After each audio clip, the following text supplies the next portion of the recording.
Are on creative spaces. My name is Shannon Wolf, and I'm the Managing Director and Chief of Staff at AAUW National. For our webinar today, we have 4 terrific panelists. First up, we have Dr. Melissa Ingram, Chair of the National Inclusion and Equity Committee and a National AAUW member. We also have Constance Hope with us today. She's a member of our Easton, Maryland AAUW branch. Linda Armitage also joins us. She's president of the Cedar Rapids, Iowa branch. And last but certainly not least, we have Bonnie Hirschberg, and she's a member of our Alexandria, Virginia branch. Today, Melissa is going to take us through a review of the toolkit and plug and play resources available to members and member leaders for their use in branches and branch programming.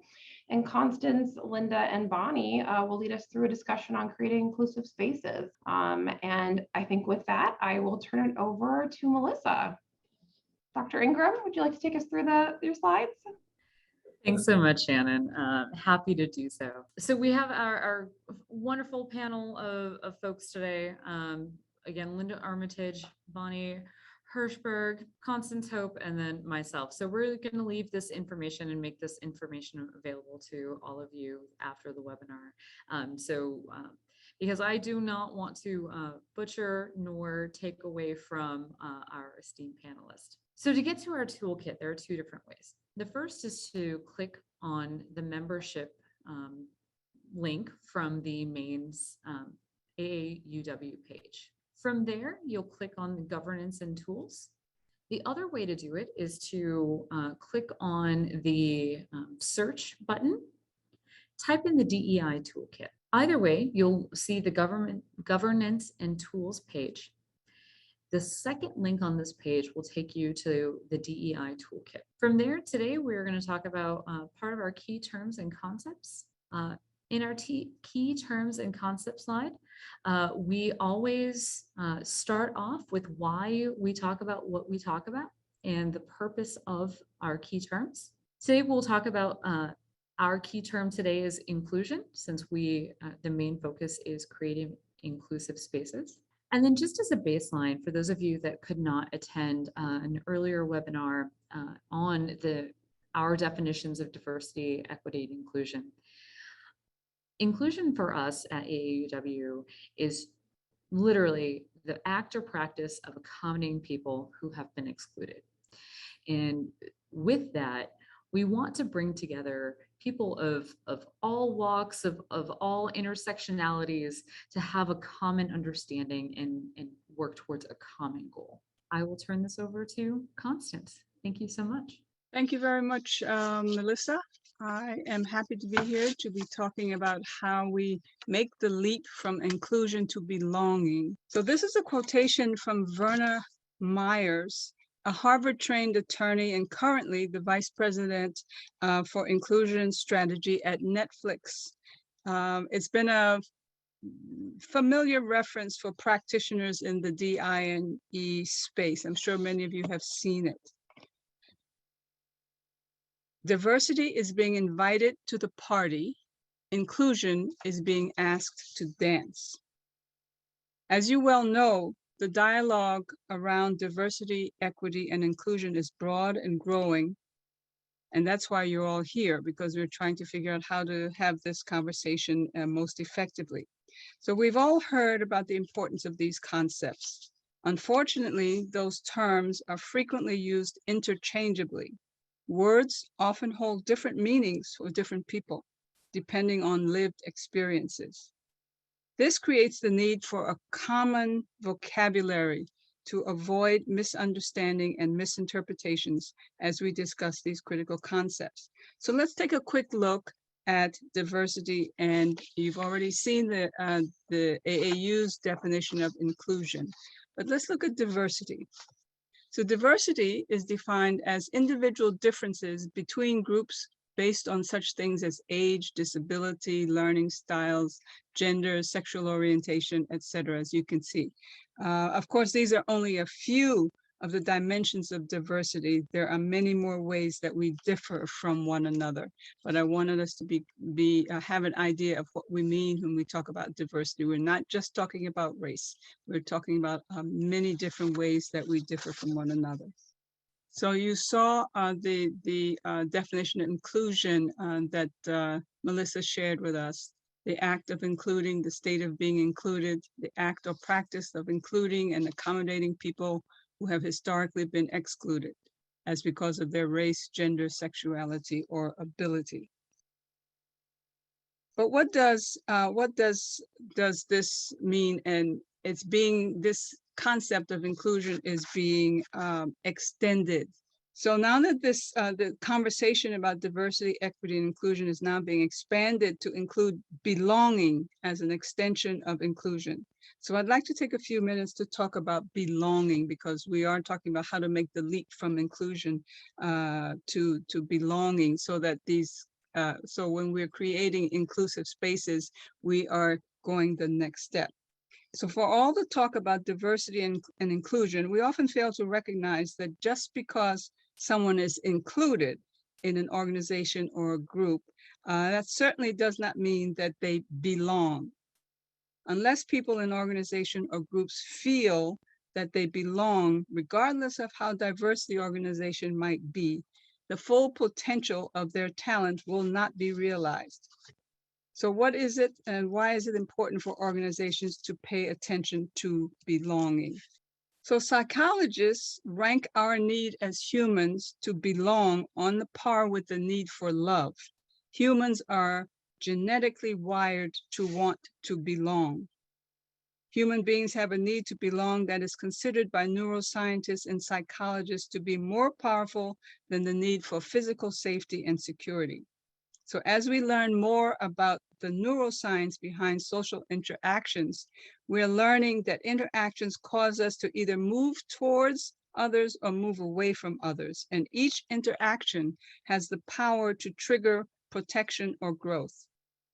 Interactions trigger states of mind, which are driven by our millions of minute by minute neurochemical reactions. These chemicals that are in our brains, translating into how we build trusting relationships with others, how we communicate, and how we shape our environments for mutual success. One of those chemicals that's in our brains is oxytocin. It's a neurotransmitter. It's associated with bonding and behaviors. And when we are bonding with people, when we feel like we belong, oxytocin flows. And that's what we're trying to make sure that we create situations where oxytocin flows, as opposed to cortisol, which is the chemical that depresses people and destroys, excuse me, destroys relationships. So these are some of the important ways that we think about belonging. It's a fundamental human need, something that every human is wired to want. The feeling of being a part of something and mattering to others. The feeling that one can make a meaningful contribution and that others value our work. Neuroscience researchers at Harvard, Purdue, Duke, and UCLA, and other institutions have found that exclusion lights up the same regions of the brain as physical pain. So when we are excluded from certain situations, when we don't feel like we belong, our brains react, and if you were doing an MRI or CAT scan of the brain, you would see that the areas that light up when we're in pain are the same areas that light up when we are excluded. So when we feel like we belong, we experience meaning, life satisfaction, physical health, and psychological stability. When we feel excluded, physical pain and a wide range of psychological ailments result. So you saw this version of this slide earlier. This is a revised version of Werner Meyer's quotation that I shared with you. It incorporates the idea of belonging. So now we want to say that diversity is being invited to the party. Inclusion is being asked to dance. Belonging is being asked to help choose the music. So let's take a look at the underlying meanings of these words. Being invited to the party or being asked to dance is a one-way power relationship. The person has to be invited by someone else. The person has to be asked to dance by someone else. The person might be included, but someone else has the decision rights on whether they will actually happen. There is no assumption of a two-way reciprocal relationship. You have to wait to be asked. You have to wait your turn. Belonging, on the other hand, assumes a two-way or reciprocal relationship. You don't have to wait for someone to ask you to dance. You can determine with whom you want to dance and initiate the invitation.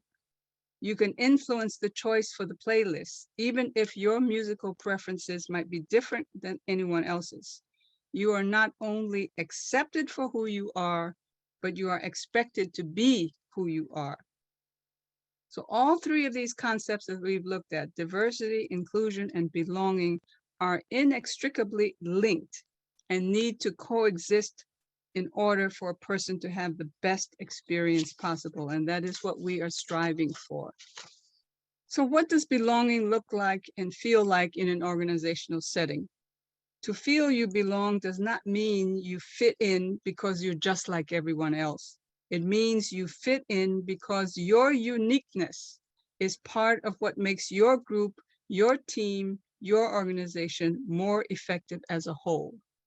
So belonging in this context is a feeling, the extent to which people can show up in a situation fully without having to sacrifice meaningful aspects of their identity. It's about creating an environment where people feel like this is my place, a place where people feel respected, where they can contribute and make a difference. So when people are allowed to feel like they belong in an organization, they will feel more confident in their abilities to represent themselves authentically. People who belong feel comfortable expressing their ideas, sharing experiences, and contributing to a group when they know their input is valued. So look, if you see this information on this slide, a study by an organization called Better Up found that workplace belonging can lead to an estimated 56% increase in job performance, a 50% reduction in turnover risk, and a 75% decrease in employee sick days. The study found that a single incidence of micro-exclusion can lead to an immediate 25% decline in an individual's performance on a team project. All very, very important. So how do we as leaders create a culture of belonging? When someone joins a team or an organization who is different, whether it be gender, race, disability, or any of the other dimensions of diversity that we mentioned earlier, the person with the difference has to work to be accepted. It's our job as leaders to create that culture where the person doesn't have to work so hard. And so as we saw earlier, organizations benefit when people feel they belong. When people are allowed to feel like they belong in an organization, they will feel more confident in their abilities to represent themselves authentically, as we said earlier. We all need psychological safety. And that's a phrase that we hear a lot when we're talking about diversity and inclusion, equity and belonging.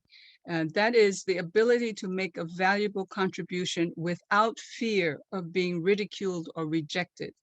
We also need our colleagues to be more aware of the subtle and often unintentional ways that they create exclusion through their words and action.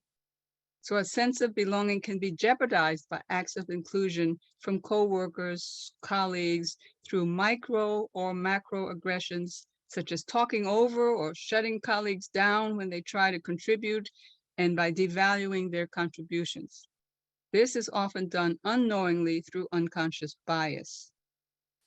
And we're all subject to unconscious bias, underlying attitudes, thoughts, and beliefs, and even fears about other people or groups that impact our behavior. Affinity bias is the unconscious tendency we each have that pulls us towards people who are similar to us. It's easier to spend time with people who have similar interests, experiences, and backgrounds. As a result, our professional networks, that is the people we turn to for advice, professional development, and new opportunities, tend to be very homogeneous. It takes more effort to build relationships with people who are different from us.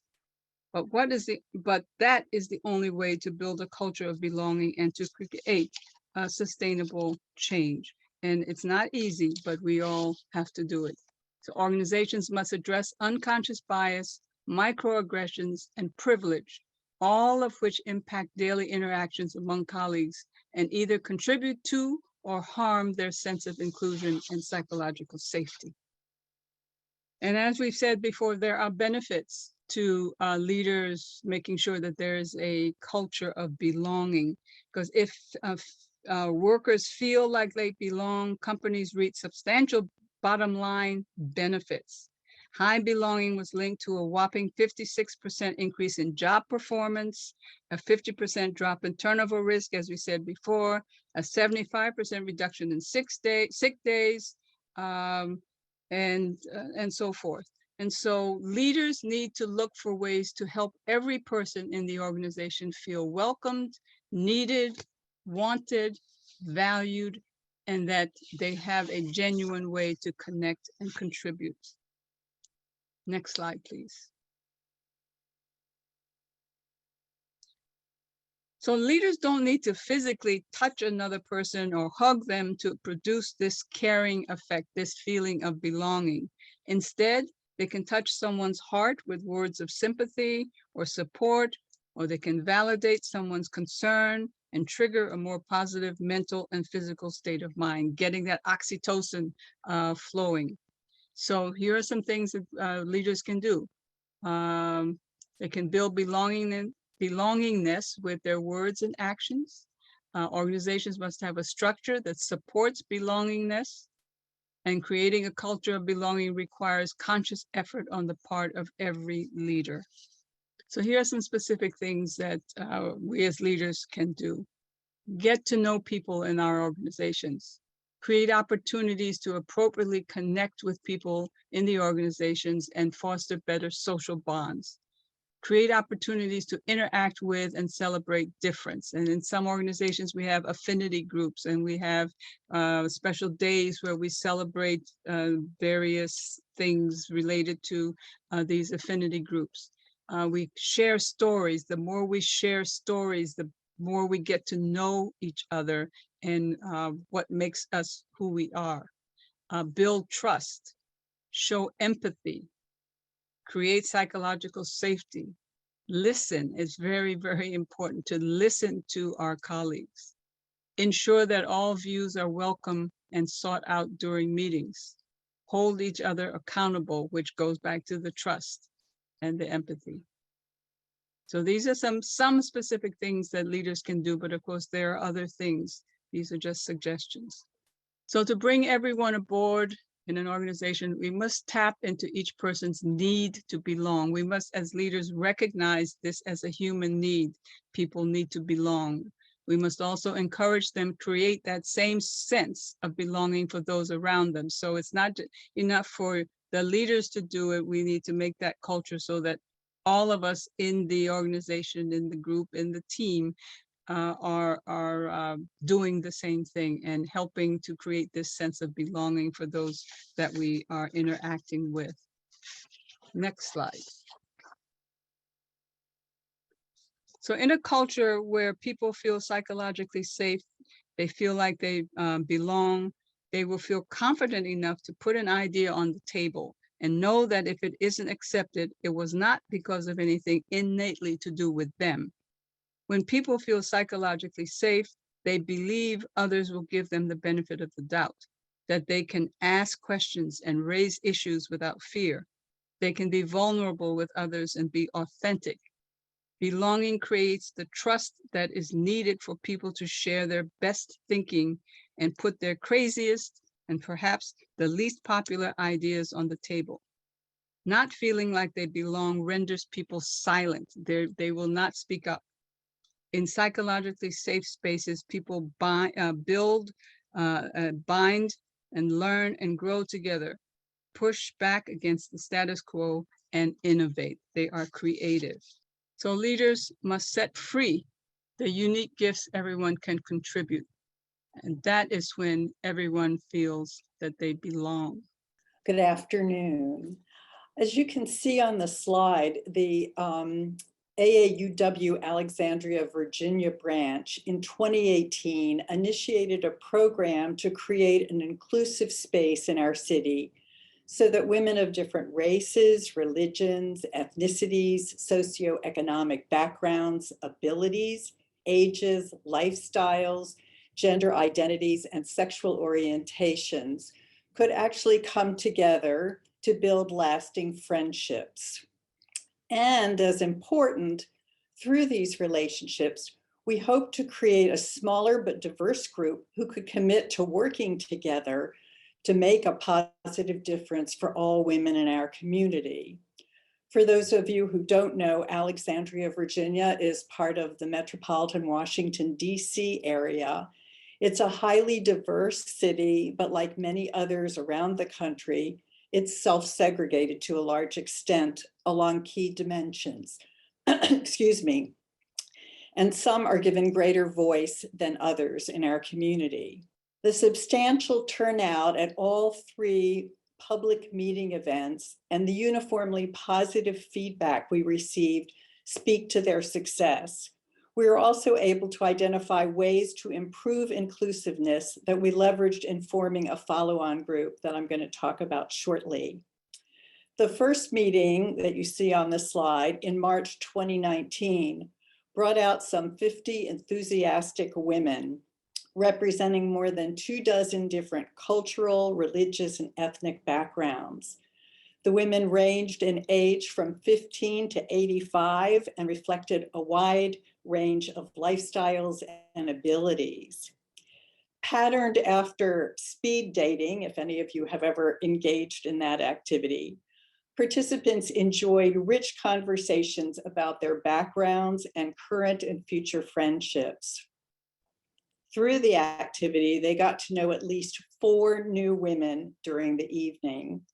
Because for many, English was not a first language, it was a second or third language, we used images rather than prose to stimulate conversation. We learned early on in our planning meeting from some women that this would be a more hospitable way to go to stimulate conversation, and they turned out to be absolutely right. Moreover, we deliberately chose a venue known for its hospitality to all city residents, one of our local public branch libraries. The second event, meeting 2 that you see there, in September 2019, was planned around different cuisines, always popular, I might add. Although it was well received and brought together a diverse group of women, only 24 attended, half of whom had participated in the first gathering. We belatedly realized that the venue we had chosen, a private park, although a public meeting, was not easily accessible to women with mobility challenges. The third meeting in December 2019 brought out about the same number or a few more, which we felt was a great triumph because it was right before the Christmas holiday.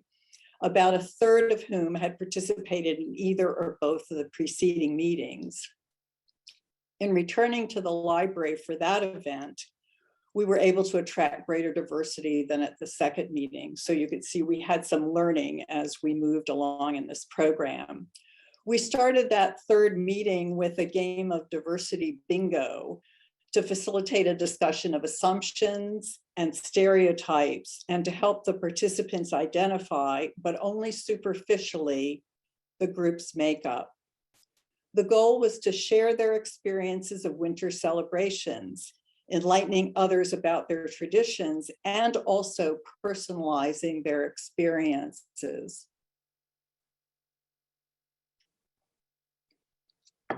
In January 2020, after eliciting suggestions from participants at all 3 of these meetings on how to move forward, we started a diversity book group. The objective of the group was to provide more opportunities over time for members to get to know one another better. We're looking to build friendships and also to be able to identify a project that would help these women come together to amplify the voices of all women in our city. We chose deliberately to explore works of underrepresented authors, and we did that as a group, who focused primarily on women's voices, different from our own white, educated, middle-class ones. We've tried to explore not only the substance of the work, but also on how members could relate to the material on a personal level, sharing their own stories. Although our efforts were quickly interrupted, as many were by the pandemic, we've sustained high interest over these last 20 months by moving seamlessly to Zoom following the March 2020 shutdown, thanks again to our public library. We maintain a roster of over 36 members with average attendance monthly of about 15. Of those, we tend to see about the same 10 regularly. We limit the number for each discussion to 20. It started out with 24 people wanting to come. And we found that in order to afford all the opportunity to be heard, we needed to limit it to 20 in the Zoom environment. The group has grown appreciably in its diversity, in part because we believe we've created an inclusive space. We still hope to parlay these friendships into an action group as soon as the pandemic permits. Overall, we believe the success of creating a popular culture of belonging stems first from partnering from the beginning with our public library, which already enjoyed a well-established reputation for being especially welcoming to all members of our community. Second, from seeking advice in the planning phase from women who belong to different racial and ethnic groups, although admittedly this was a challenge. Third, from paying close attention to advertising our events and aggressively reaching out to community organizations whose members look different from us. We tried to keep these lessons in mind from the public meetings when we began the diversity book group. Moreover, we've tried to make a conscious effort to do what leaders can do to create that inclusive space, as Ms. Hope has just enumerated in slide 28. To cite just a few examples, as the administrative facilitator of the group, I've gotten to know each of the members personally by telephone, many of whom I've never met in person because they joined after we went to the Zoom format. I've also made it a point to keep in touch one-on-one with the women of color in the group, drawing out some who might be more reticent. I found it important to stay in touch with the youngest women and the oldest women to make sure that they are comfortable and feel like they're being heard. And we have women in their 20s, 30s, 40s, 50s, 60s, 70s, and we have our first octogenarian who joined about 3 months ago. Because of the way our meetings unfold, participants are encouraged to share their very personal stories, which have met with empathy and support. Using the techniques that Ms. Hope has highlighted has led to a high degree of trust in the group and disclosure, which we feel has definitely fostered a feeling of belonging on the part of all. Thank you so much, Melissa. Thank you, Shannon. It's an honor to be here with you. Before we take a look at the 21-day equity challenge, I did want to share with you that our Cedar Rapids branch in Iowa, we started off with also a book discussion group that it embraced the new readings that have been suggested for people who may have trouble with understanding why our AAUW group nationally and locally are examining the efforts to have everyone feel that they are belonging in and that they, the whole DEI thing is just amazing. And I just wanted to tell you that our Cedar Rapids branch needed to find new members about 7 years ago. We were losing our membership count. So we have a leader in our group. Her name is Sue Jorgensen, and she has been a past president and continues to be communication director. And she actively sought about 3 or 4 of us as new members and to lead an effort to diversify our Cedar Rapids membership. And we did that. We started off with about 39 members when I joined about 8 years ago. And as of 2 years ago, we had a total of 59. And then the pandemic hit, and we lost some members because some of our members are not very savvy when it comes to getting on the computer and doing Zoom meetings. But we are embracing them again. We're trying to get them reestablished. We're revitalizing our branch here. So basically, how we all got together again by Zoom meetings with book discussions is that we examined a couple of the books that are on many lists today. By the way, I'm a librarian and teacher by background. So when Ms. Hope and Ms. Hirschberg mentioned public libraries, of course, we have utilized public libraries here in our city a lot also. Leading up to the 21-day equity challenge, which was introduced by the United Way of East Central Iowa. We also had the United Way of East Central Iowa and the Civil Rights Commissions of our 2 sister cities, Marion and Cedar Rapids. They had a program, a series of discussions called Equity Conversations. And I believe the University of Iowa and United Way and United Way of Central Iowa and Eastern Iowa, which has most of our population, they made an effort to get people in communities to talk and to discuss issues, especially right after the George Floyd incident. So I would recommend, and I don't have a shot of this, a slide, but I'd recommend the Equity Conversations series, Creating a Community of Belonging, Equity and Health.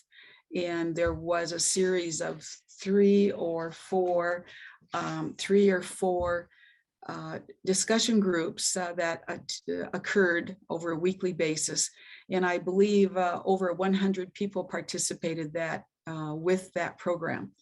And so 1/3 of the series was exactly what we're all talking about today, about this belonging. And the purpose of the series is to build awareness and understanding around equity within the areas of education, financial stability, and health. And participants will have the opportunity to identify actionable steps for creating a community of belonging.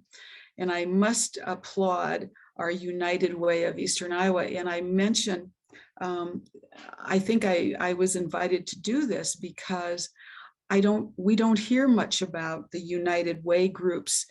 They do such a good job in all communities. And I would suppose United Way is represented throughout our country with series of helping nonprofit agencies to help better the lives of people who are at a difficult place in their lives. So I just would recommend that everyone get in touch with their United Way organization if they have a United Way in their own community. I was very excited to be invited to this Equity Conversation series. So the next thing that we did related to the 21-day equity challenge, we proceeded to also have a survey. The United Way did a survey, a follow-up survey. The 21-Day Equity Challenge is a powerful opportunity to develop a deeper understanding of how inequity and racism affect our lives and our community. Everyone is free to participate, and we invited several of our leadership team and our members participated in the initial challenge that United Way hosted, and it was very well received. Each day, a person visits the 21-Day Equity Challenge to learn more about that specific topic. Daily topics include understanding privilege, housing and redlining, justice system inequities, allyship, and many more. The experience deepens understanding, suggests ways to take action, and helps launch what we hope will be a lifelong commitment to improving equity and inclusion in our community. It is a powerful opportunity for shared learning, action, and growth. The self-guided learning journey examines the history and impact of racism and how it has shaped people's lives. The experience deepens understanding and helps launch what we hope will be a lifelong commitment to improving equity and inclusion. I wanted to share some other thoughts when we're stopped on this particular slide. We need to welcome and increasingly diversify our populations of our local AAUW branches. We need to broaden our understanding of the world. And this particular 20-Day Equity Challenge and my previous mentioned the equity conversations, they certainly do that. They stimulate conversation and understanding. We must relate to others with different experiences. We must deepen our connection with other human beings. And this can occur, as Ms. Hirschberg and Ms. Hope already have said and mentioned, through introducing art and culture and food, innovations and traditions. And I think all of us talking about those things bring us closer together with a feeling of belonging. We must recognize the diversity of religious beliefs, gender and sexuality, and immigration status. These particular 21-Day Equity Challenge goes into detail about redlining, housing disparities and discrimination, workplace cultural competence, and issues related to marginalized communities. And we are asked the question, how can each of us make our workplace and community more welcoming or accessible to all of our various groups of people, minorities, and people who might think of themselves as not completely belonging with a community. Here in Iowa, we have a situation where many immigrants from Mexico, South America, Central America have come here to work in the area of agriculture. So I believe there are 3, if not 4 communities in Iowa that have made a special effort to diversify and extend the idea and the inclusion of belonging. They have done that. So I would encourage everyone to sign up if you are a branch. We actually discussed the 21-Day Equity Challenge among us. And so sign up to take the challenge. You can do this at the website is posted here, United Way, and our Des Moines United Way and our East Central Iowa United Way. I think this particular program is being used all over the states, all over the United States. You will receive your first email within 1 hour and a new email each day for the following 21 days. I especially liked the format of this 21-day challenge. It links a person to articles, videos, and resource lists about any specific topic. The challenge is to spend a few minutes each day learning and getting a better understanding of the equity issues. You can participate solo or form a small group and discuss each day's topic. Discussion guides and other resources are throughout the challenge to help facilitate. So that concludes my presentation. You're welcome to get in touch with me. And I just want to again thank the United Way of East Central Iowa and the Civil Rights Commissions. And my final statement will be, get involved in your community. If you have someone, if you have church groups, if you have a civil rights commission, if you have nonprofit agencies, and link up with someone who might appear to be someone that you'd have something in common with, and let them help you get guided into especially women's and girls groups that are so important to be inclusive in our groups now at the local level. Thank you very much. So thank you so much, everyone, for presenting your ideas and information on creating inclusive spaces. For the inclusive space plug and play programming, please see the Diversity, Equity, and Inclusion Toolkit.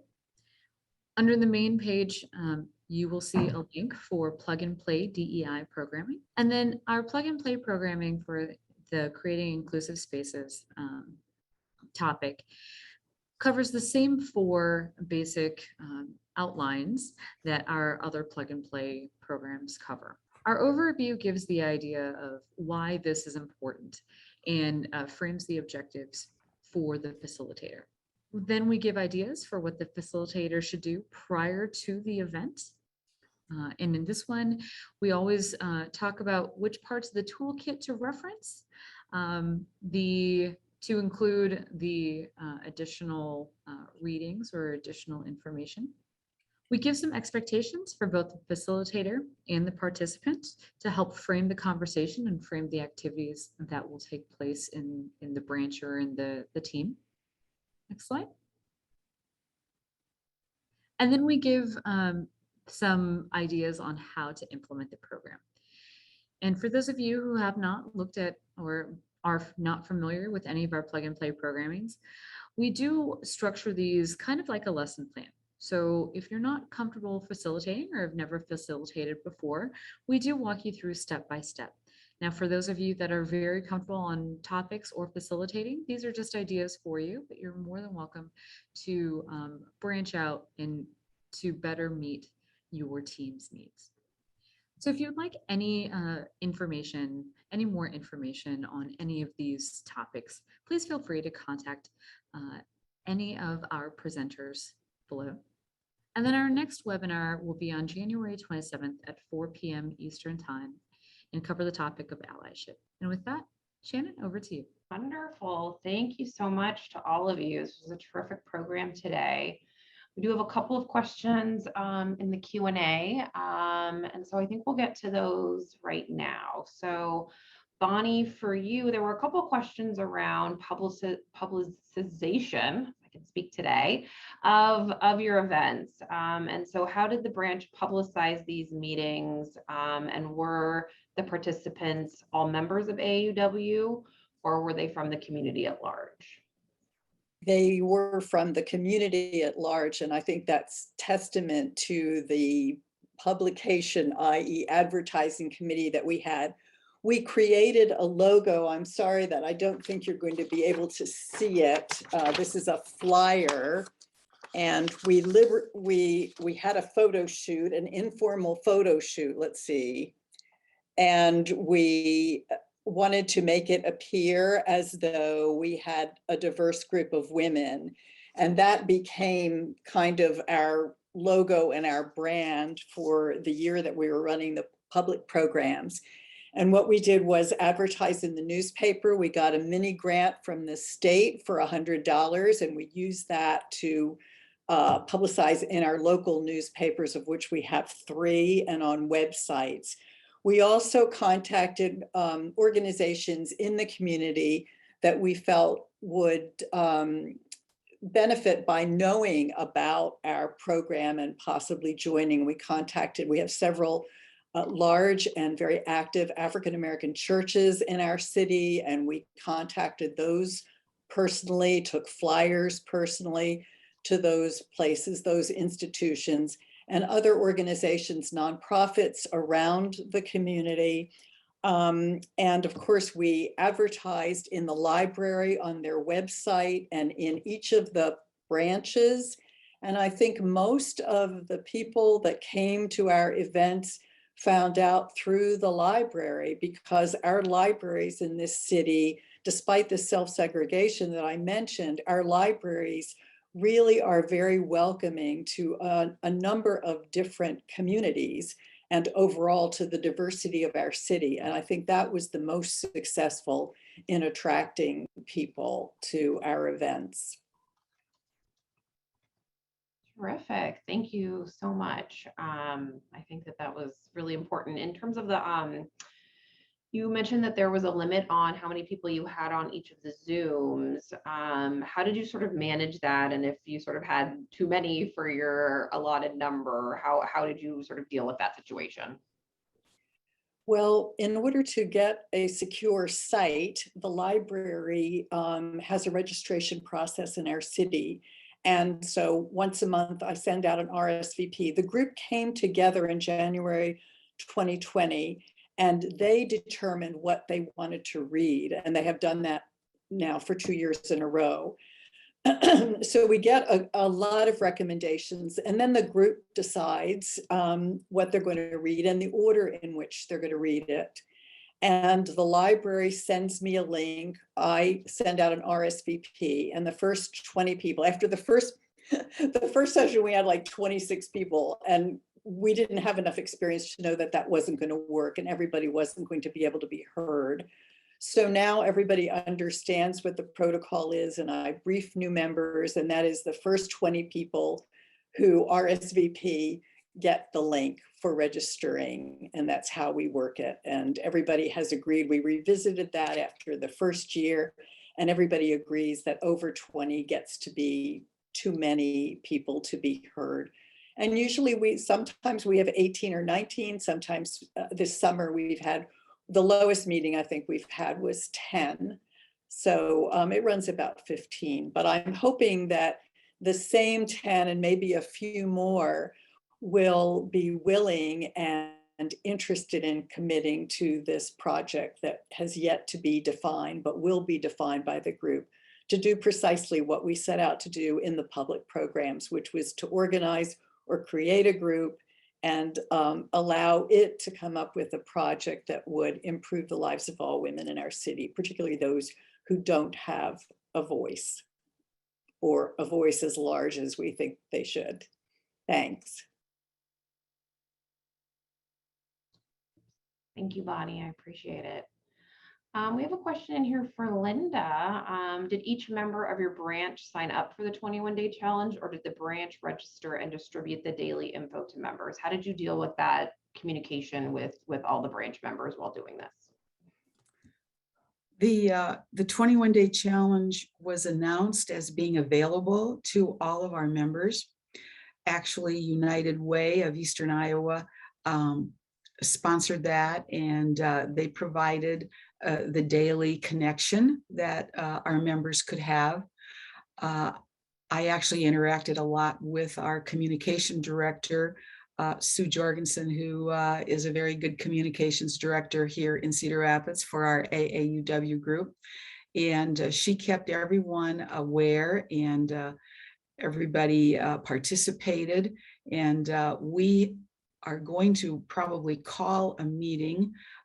We had a wrap-up meeting, if I remember correctly, and we discussed what was being said. And then United Way of East Central Iowa, actually, they provided an event space for us. We were welcomed at their community building, and they provided a survey as a follow-up on whether people's attitudes had changed from the time they East Central Iowa United Way presented their various workshops, discussion groups this particular year. This all began in February of 2020. Actually, February of 2021. So their efforts have all been since the beginning of the new year. And I would say that the follow-up that United Way gave to us, they had an hour meeting of follow-up, and they went through all the points that Ms. Hope and Ms. Hirschberg and Melissa and Shannon, everyone has gone through now. They brought up the sense of belonging, and if any change had occurred in our community with the particular groups of people who felt they did not belong 2 years ago. So conversation and discussion and getting along, trying to support each other really is helpful, as we all know here. I did want to bring up too that we had a unique situation for several years. We did a meet and greet of which people were invited to come and learn about AAUW, and we had a very diverse group that was invited. One of our members, her name is Carol Bernard. She is, her background is as a teacher and a school principal here. Carol invited 2 or 3 of us to come to a brunch where professional women of color went annually to celebrate each other. So Carletta, Sue, and myself, as the team who were sent out to recruit new members, we went to that brunch, and Carol Bernard is now a member of our leadership team, and she introduced us to many of the newer recruits, and we've been able to retain those recruits. So we're very excited, and I think that's a very good way of getting people to become members, is to be included in invitations to their own group activities. If somehow we can all get an invitation, it's wonderful. Thank you. Did I answer the question? Yes, I think you did. Thank you, Linda. I appreciate it. You're welcome. I have an interesting question here from Virginia on whether any of your branches have affinity groups by race. And I don't know the answer to that. Linda or Bonnie, in your branches, do you? No, but this, I meant to bring this up and I did not. I think because now I'm more knowledgeable about the diversity of our community, in our local newspaper, the Cedar Rapids Gazette, published a history of women's groups of color. And that made me aware of the fact that here in our city, we have professional women of color who get together for book groups. And they either meet through their church organizations or in some manner they get together. And so we're going to plan on bringing it up at a board meeting today with our local AAUW. I'm hoping that we can have some exchange of book lists and maybe meet each other. I think there are at least 2, if not 3 other book groups, and our AAUW local branch has a book group. So I'm hoping that we can facilitate kind of getting together and exchanging ideas and discussing various books. And you know how exciting that is. Thank you. Thank you for that, Linda. I appreciate it. We had a couple questions in the chat on sort of Bonnie on the concept of sort of limiting the number of people who attend events, and I think that that's an interesting frame to sort of say, if we're only limiting to 20, are we being exclusive? And there are different venues. We struggle with this a lot. in a lot of work we do as an organization, what is the most appropriate vehicle, venue, size for what you're trying to accomplish, right? For the impact that you want to have. So can you tell me a little bit about maybe the discussions you had internally on how to balance those things? Because it's always a balance. Yes, I think that's really interesting. I saw those questions and I was hoping for an opportunity to respond. And I want to take this back to our group because I think they'll be interested that there was a lot of interest around this. The group decided itself. I think it's really important that we were collegial. The whole group we started out with some 36 people that wanted to be in this book group. And I polled the group via email when it became apparent after the first meeting that it was just unwieldy. And I have to admit, and I think that probably people know this, I haven't advertised it. If I'm getting close to 10, 11, and then more, and I see that the group looks too homogeneous, and I also think that whatever was selected to be read would profit by the input of an older woman or a woman of color or a woman who brings something quite unique to the table, I call that person. And that's the advantage of having a personal relationship with every single person. We have a woman from Ukraine. She's a naturalized US citizen. She has a quite different point of view on a number of topics that are relevant, including on varying abilities. And I think that some of the conversations that we've had around that with her have been helpful, both to her and to the group, to understand different points of view and to further our understanding of what it means to be a member of a particular disability community. So I have been able to do that. If you have 450 people, of course, you're not going to be able to do that. Even the size of the library rooms that we had limits. So we were hopeful in the beginning. That worked out really well. And in this group of now 32, we can do precisely what I've said. We've never had any feedback about this issue, which is what I introduced this comment by saying it interests me. So thanks for asking. I hope that's helpful. Please feel free to email me. I also have all the script, particularly for the one on the speed meeting. We did a lot of work on that to make it go smoothly, and I'm happy to share any of the materials that we generated for those meetings. Thank you. Thank you, Bonnie. Really appreciate that. I think it's a really good sort of reminder note that these are all works in progress and we learn as we go. You mentioned that during your remarks, both you and Linda. You know, we're really trying to learn and grow and move with our communities and sort of what we see with what it is that they need. So appreciative to all of our speakers today and everyone who has participated in this webinar. Thank you for coming. We look forward to seeing you at a future webinar. There will be a post-webinar survey that'll be sent out. Please do take some time to fill that out. There'll be some questions about this webinar, but also about some topics that you may want to see in the future, and we'd love to get feedback on that. So please do go ahead and fill out that survey. Thank you so much, everyone, for being here today. And I hope you have a great rest of your evening. Thanks a lot.